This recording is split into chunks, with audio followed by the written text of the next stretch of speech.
The Chemo room clock ticks. 3:47 p.m. I snap a photo of the IV drip, text it to Melanie. Proof of life, I guess. The metallic taste coats my tongue like copper pennies. My name is Walter Granger. I'm 48. Own Granger Auto Repair on Maple Street in Evanston. 3 weeks ago, they told me I had lymphoma. The drive home takes 12 minutes. The house sits quiet when I pull into the driveway. Her Toyota isn't there. I push through the front door.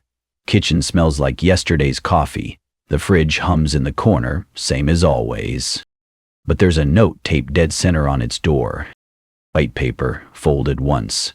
Her handwriting, careful and neat. I can't do this. That's it. No explanation, no apology. Just 5 words in blue ink. I pull out my phone, check the time. She would have left around noon while I was getting poison pumped into my veins. How long had she been planning this? The casserole sits untouched on the counter. 2 wine glasses in the sink. One washed clean, the other still marked with her lipstick. I walk to our bedroom. Her side of the closet gapes empty. Hangers swing slightly, like ghosts of the clothes that used to hang there. The jewelry box on her dresser sits open. Empty. My wedding ring weighs heavy in my pocket. Been carrying it there since the first round of chemo made my fingers swell. Back in the kitchen, I open my phone's banking app. The notification hits like a slap. Withdrawal, $11,000, 0 cents. Posted 2 hours ago. Half our savings. Gone. I check the filing cabinet in the basement. Tax returns, vehicle titles, insurance papers, all scattered like someone rifled through them in a hurry. The safe deposit box key is missing from its usual spot. What else had she taken that I hadn't noticed yet? I sit at the kitchen table, study the note again. The penmanship is too careful, too controlled, like she practiced writing it. How long had she been rehearsing this exit? The house settles around me, 15 years of marriage, and it comes down to 5 words on refrigerator paper. I pull out my phone, type a response. Take care. Send. No missed calls. No frantic texts explaining herself. Just silence. I pour myself a glass of water from the tap. The chair across from me sits empty. Her spot at dinner for the past month, when she bothered showing up at all. She'd been distant lately. More time on her phone, conversations that trailed off into nothing. Dinners where she pushed food around her plate and stared out the window. Guess I know why now. The lymphoma isn't going anywhere. The treatments will get harder before they get easier. But I'm still here, still breathing. She made her choice. I fold the note, slip it into my pocket next to the ring. Tomorrow I'll figure out what comes next. Tonight, I'll sit in my own kitchen, in my own house, and drink my water in peace. The fridge keeps humming, the clock keeps ticking, and I keep breathing. I wake alone. The bed feels too big now.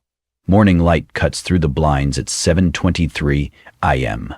My phone shows no missed calls. The mailbox holds 3 envelopes, a credit card statement addressed to both of us, an insurance notice forwarded from her old address, and a 3rd envelope, thick cream-colored paper, addressed to M. Granger, from Patterson and Associates, attorneys at law. She'd been planning this longer than I thought. I spread the mail across the kitchen table, make coffee in the same mug I've used for 10 years. The credit card statement shows charges I don't recognize, a storage unit rental, cash advances, hotel stays in towns I've never been to. How much had I missed? I cataloged what else is gone. Tax files from the past 3 years, the Toyota's title and registration, insurance paperwork, the safe deposit box key from the kitchen drawer where we kept spare batteries, and takeout menus. She'd mapped out everything she needed before she ever wrote that note. The door chimes at 8:30. Travis McKinnon stands on my porch, holding 2 cups of coffee from the shop next door. He runs McKinnon CPA services in the building that shares a parking lot with my garage. "Saw your lights on early," he says. Figured you might need company. Travis is the kind of friend who doesn't ask questions first. Ex-military, served 2 tours before he came home and learned bookkeeping. We've shared beers and complained about property taxes for 8 years. I show him the mail. He studies each piece like he's reading a balance sheet. You see the timing? He asks. Chemo started 3 weeks ago. Savings gone yesterday. Feels like a clock ran out. Travis nods, sets down his coffee. Mind if I take a look at your bank statements? I pull up the app on my phone, hand it over. He scrolls through months of transactions, his face getting harder with each swipe. Walter, this didn't start yesterday. Look here, small withdrawals going back 4 months. Always under the reporting threshold. Always when you were at the shop. The pattern emerges like a slow developing photograph. $800, 0 cents here. $1,200, 0 cents there. Cash advances from credit cards I thought we rarely used. She'd been bleeding us dry, $50 at a time. The marriage was already over, I say, more to myself than to him. The can't do this wasn't about the cancer. She was never planning to stick around. Travis examines 2 checks from last month's statement. Both have my signature. Both for amounts I don't remember writing. These signatures match, but look at the pen pressure. And this one, see how the W slants different than your usual? He's right. The forgeries are good but not perfect. Bank's got cameras, he continues. Want to bet she's on video making these deposits? The pieces click together. She hadn't just abandoned me. She'd been systematically stealing from me while I was fighting for my life. She wanted you vulnerable, Travis says. Sick, broke, and alone. That's when something cold settles in my chest. Not anger, something quieter, more patient. Drive to the bank at noon. File a report with a manager who looks uncomfortable discussing forgery. She makes photocopies, takes notes, promises someone will call. No fanfare, no raised voices, just paperwork and procedure. At the shop, I pull security footage from the past month. Most days show the usual. Customers dropping off cars, me working alone after hours. But there's one night that stops me cold. March 18th, 11:47 p.m. 2 figures by the office door. Melanie and a woman who looks like her. Same height, same build. Her sister Lisa. We're carrying file boxes, moving deliberately, like they know exactly what they're looking for. I burn the footage to 3 separate discs, lock one in my fireproof safe, one in my truck's glove box. The third goes in Travis's office safe. Evidence, he says when I hand it to him. Back home, I sit at the kitchen table with Melanie's note still folded in my pocket. The attorney's envelope sits unopened. Tomorrow, I'll find out what other surprises she left behind. Tonight, I plan. The house is quiet, but for the first time since I found that note, the silence feels like mine. I sit in my office, staring at the insurance statement. The beneficiary change jumps off the page like a neon sign. Recent date, Melanie's careful signature next to mine, except I never signed anything. She'd tried to cash in on my death before I was even dead. I photocopy everything. Bank statements, the forged checks Travis spotted, credit card records, the security footage screenshots. Each piece gets filed in chronological order. No emotion, just documentation. Travis walks over from his office at 2 p.m. You need a lawyer, he says. I know someone. Ms. Haddock runs her practice from a converted Victorian house downtown. Sharp suit, sharper eyes. She reviews my evidence like she's reading a grocery list. This is extensive fraud, she says after 20 minutes. Your wife's been busy. Ex-wife, soon enough. Not yet, she isn't. That works in our favor. First move, freeze the joint accounts. 1 phone call to the bank citing suspected fraudulent activity. They lock everything down within an hour. Second move. Ms. Haddock files a formal fraud complaint. Police report, insurance notification, the works. She hands me copies of everything, each page stamped and official. Now we wait, she says. But I'm not waiting. I call Northwestern Mutual at 4:30 p.m., explain that I never authorized any beneficiary changes, fax them copies of the forged signature analysis Travis ran using his accounting software. The insurance investigator calls back in 30 minutes. Mr. Granger, we're freezing your policy pending a full review. This triggers a mandatory fraud investigation. Third domino falls. At the DMV, I request ownership records for the Toyota. The clerk prints out a transfer document dated last week. New owner, Lisa Brennan, Melanie's sister. Title transfer right after she cleaned out our accounts. How convenient. I slide the paperwork across Travis's desk. Think the IRS would be interested in unreported gift taxes? They love paperwork trails, he says, anonymous tips especially. I spend an hour crafting careful reports, nothing accusatory, just facts and questions.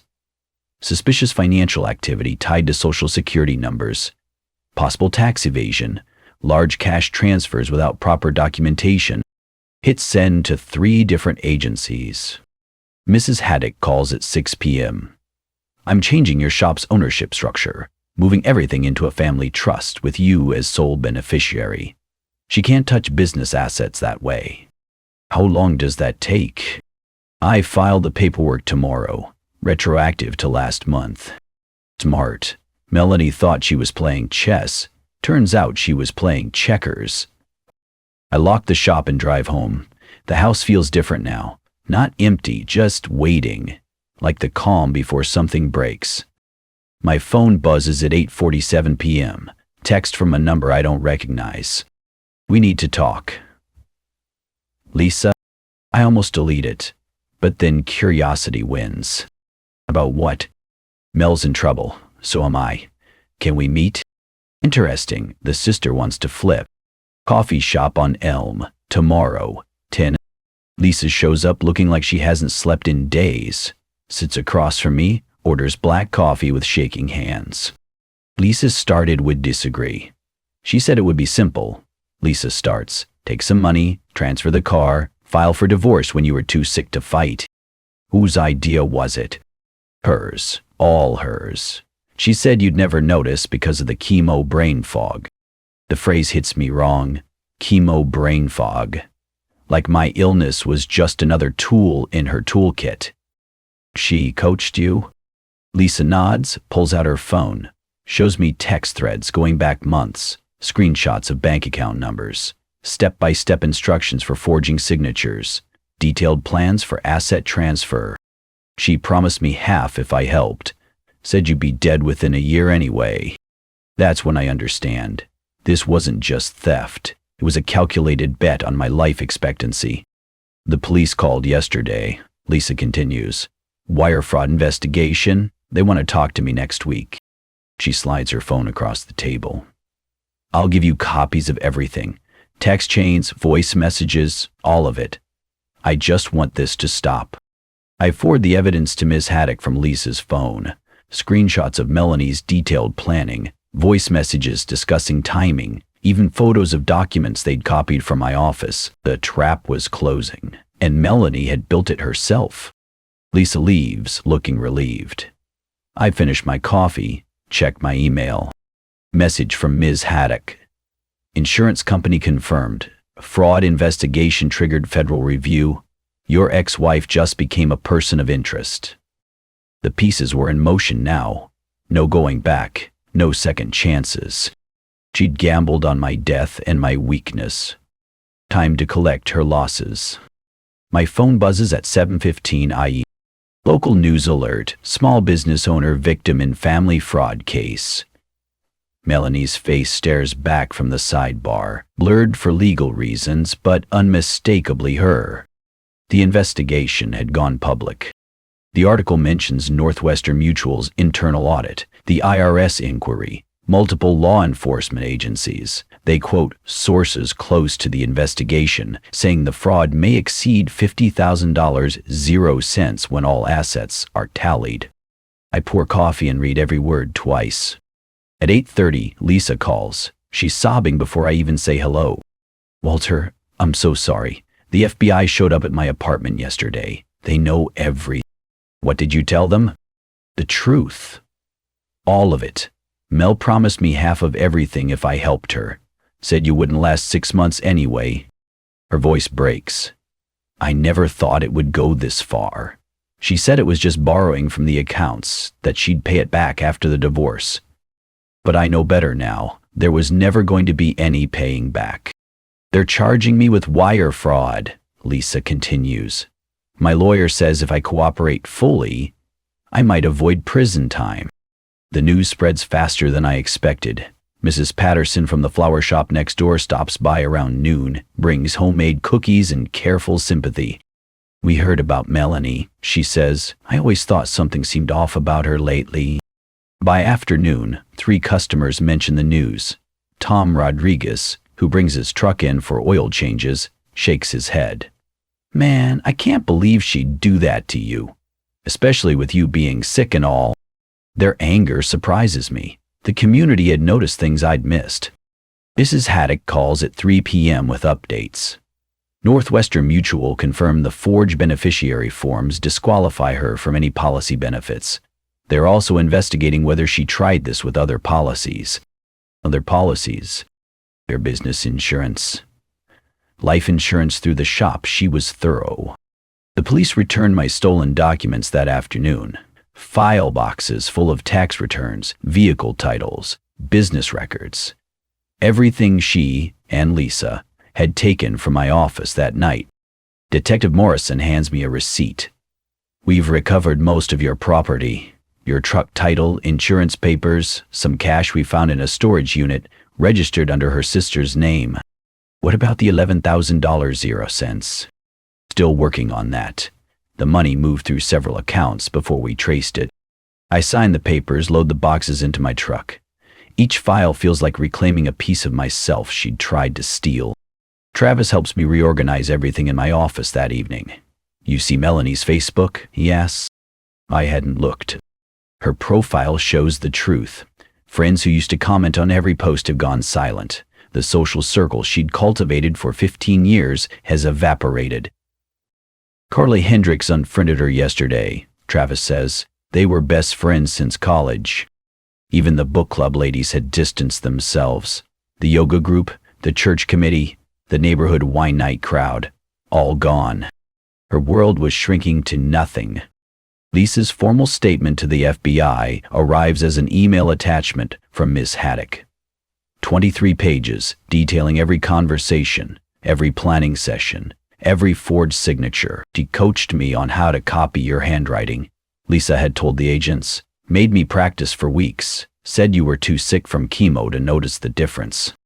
The statement tips the entire investigation. Within hours, federal charges are filed. My phone shows a text from an unknown number at 9:47 p.m. I want to explain. Melanie. I delete it without responding. The bank calls the next morning. Joint accounts unfrozen, funds restored. The Toyota title gets transferred back to my name by noon. Ms. Haddock files paperwork returning business ownership to its original structure. Everything Melanie had stolen except that initial $11,000 0 cents comes back. She's left with what she took that first day. Her ring, her clothes, her choices. Nothing more. That evening, I find old credit card statements in the recovered files. Charges going back 2 years I'd never noticed. A storage unit rental from before my diagnosis.